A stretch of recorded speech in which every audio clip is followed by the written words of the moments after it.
A Plaguelands Media production.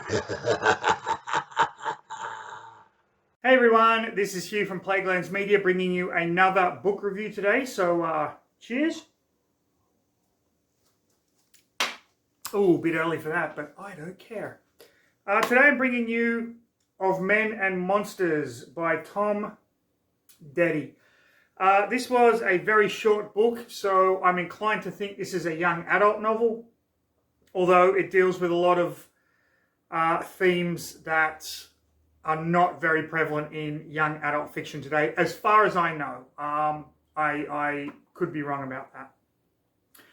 Now, I picked this up purely because the publishing company's name, Crystal Lake Publishing. I'm a fan of Friday the 13th, Camp Crystal Lake. So there you have it. This is a very quick read. I read it in one sitting. It's only 107 pages long, so, very, very easy to get through. But I was very impressed with where this went. Now, on the back of the book and even on the cover, you kind of get the impression that this is going to be a horror novel about sea monsters. And to a very lesser extent, it is. But it's much more human-oriented horror than I suspected it would be. There are going to be spoilers in this, so you have been warned. But let's just get right into the next episode of...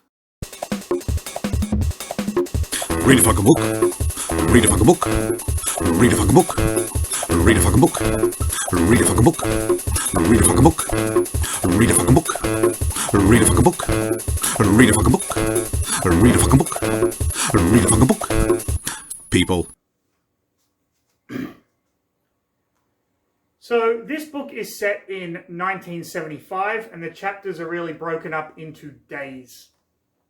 The book begins with the main family, the narrator, a kid named Ryan, who's about 11 years old, his older brother Matt, and his mother. They move to this seaside town called Bayside. Thank you, Saved by the Bell.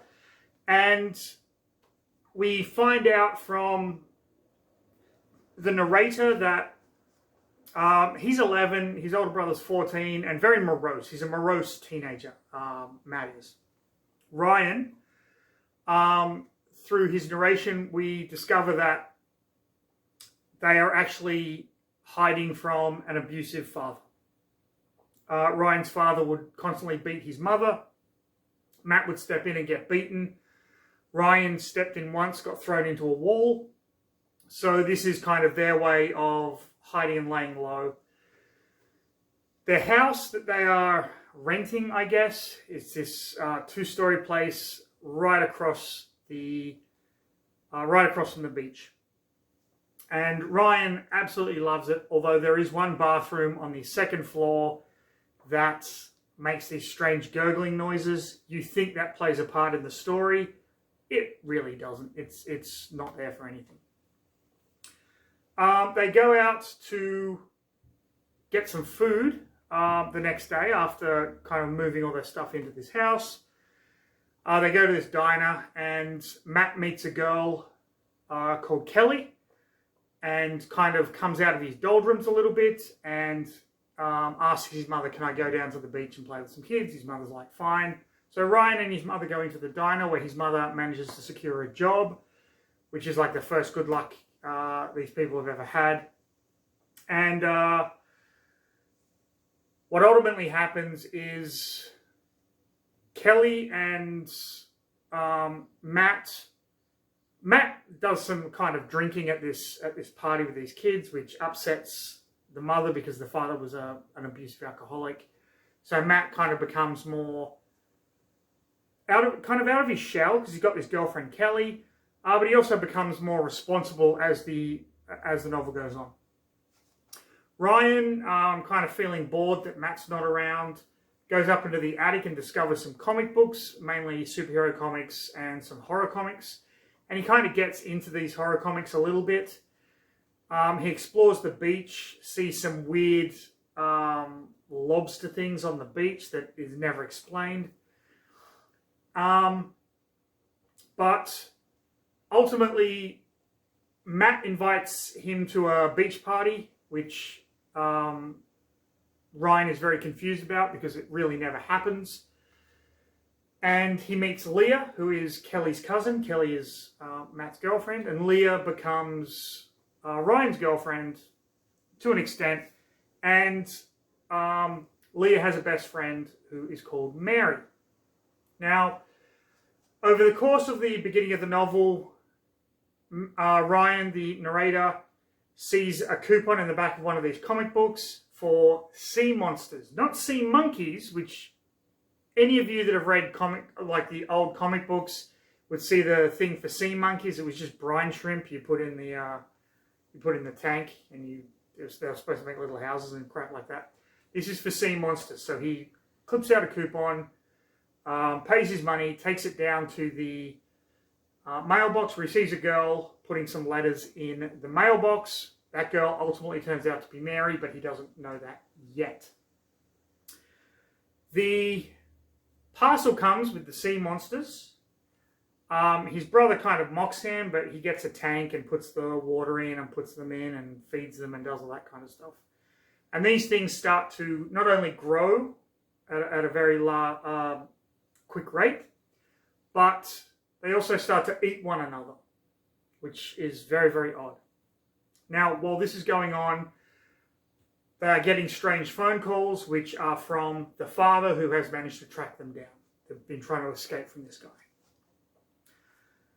During the 4th of July celebrations, Mary talks to Ryan because Leah is off with her family doing something, and basically is very worried about the two of them, and divulges that Leah has been molested by her uncle,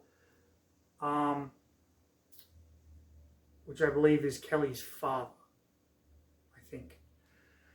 Now, the two of them hug. Ryan tells Mary that his father was abusive and that's why they're here.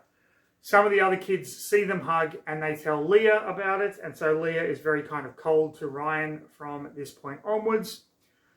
Ryan then has the courage to tell Leah about his own home life, and that's why he and Mary were talking. He never lets Leah know that he knows she was molested, and so they kind of smooth things over. At this point, the sea monster, there's only one left, and it's huge. And so Ryan moves it from the tank to the bathtub in the bathroom that nobody uses, and starts to feed it food from the fridge, like sausages and things like that. He finally lets Matt know what is going on, and Matt's like, we've got to get rid of this thing. Like, we can't keep this.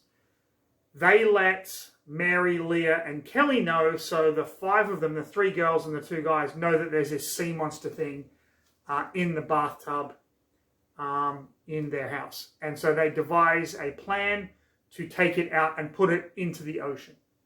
This thing has grown teeth and tentacles. It's like half octopus, half lobster monster thing. Now, while this is happening, there was a huge storm, and after the storm, a lot of things washed up onto the shore. So Ryan went out exploring and actually found 2 skeletons handcuffed together. So he called the police. The police came down. They found the skeletons.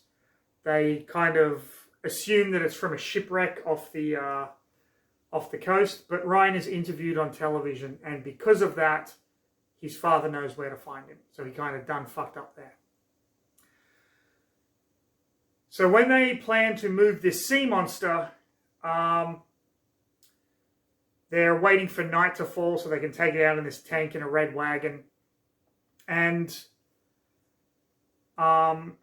they realize that the father is coming. So Mary says, I will run down to the diner where your mother works and let her know what's going on.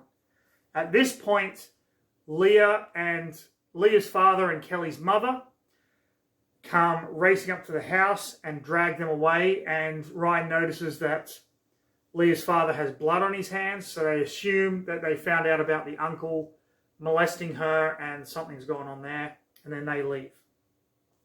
So that leaves Matt and Ryan. So they start to drag this sea monster in a large container on a wagon. They drag it out to the ocean. At this point, their father finds them, and he's drunk as shit. And he starts abusing them for leaving him and blah, blah, blah. And Matt stands up to him, and his father starts wailing on Matt and pushes him, and Matt hits the container, and his neck breaks, and he dies.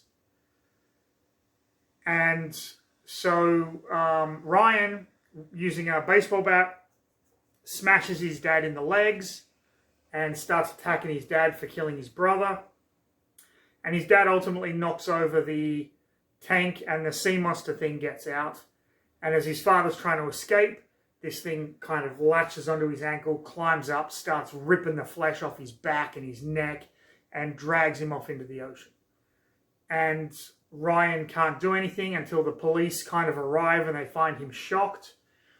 And they take him home, and he's reunited with his mother, and basically explains what happened, omitting the stuff about the sea monster. The book ends with Leah and Kelly kind of moving away. The last Ryan hears, Kelly can't handle Matt's murder and has kind of gone off this dark path. Leah is not returning anybody's phone calls. It seems like Ryan and Mary have formed a connection. It's like they're together at the end of the book. And then that's kind of where it ends. He starts his new school. Kids are okay to him, but yeah, it's I wouldn't say it's a happy ending to the book.